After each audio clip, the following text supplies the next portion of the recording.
40 ఏళ్లుగా అంటే 4 దశాబ్దాలుగా మీరు ఈ మ్యారేజ్ బ్యూరో నడుపుతున్నారు. మీ వ్యాపార సామ్రాజ్యాన్ని కూడా బ్రాంచెస్ వైజ్ గా దాన్ని విస్తరించారు. 17 లక్షలకు పైగా పెళ్లిళ్లు చేశారు. బ్లెస్డ్ లైఫ్ మేడం మీది. బాబా గ్రేస్. దాదాపు 3 తరాలని మీరు చూశారు, పెళ్లిళ్లు చేశారు మీరు. అయితే ఇక్కడ మనం మాట్లాడుకోవాల్సింది కట్నం గురించి మేడం. కట్నం విషయంలో అప్పుడు పరిస్థితులు ఎలా ఉన్నాయి, మీరు బ్యూరో స్టార్ట్ చేసినప్పుడు ఇప్పుడు పరిస్థితులు ఎలా ఉన్నాయి? ఒకప్పుడు డిమాండ్ చేసి కట్నం తీసుకునేవాళ్ళు, ఇప్పుడు కట్నం అనేది స్టేటస్ సింబల్ అయిపోయింది మేడం. నేను ఒక ఎగ్జాంపుల్ చెప్తాను. ఎయిమ్స్ లో టాపర్ అయిన ఒక డాక్టర్, మన హైదరాబాద్ కి చెందిన ఒక డాక్టర్ అమ్మాయిని పెళ్లి చేసుకోవడానికి 50 కోట్లు డిమాండ్ చేశాడు మేడం. పరిస్థితులు ఎలా ఉన్నాయంటారు కట్న కానుకల విషయంలో?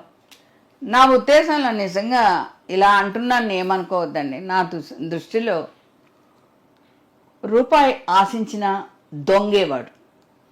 వాడు ₹1,00,000 ఆశించిన దొంగే. ఇద్దరిని దొంగే అంటాం కానీ వాడు ₹1,00,000 ఆశించిన దొర అనలేము, రూపాయి తీసుకున్నాడు దొంగ అనలేము. ఇద్దరిని దొంగలే. అలాంటి వాళ్ళను జీవితంలోకి యాక్సెప్ట్ చేయడం కంటకుండా రిజెక్ట్ చేసుకోవాలి, బ్లడ్గా రిజెక్ట్ చేసేయి. అప్పుడు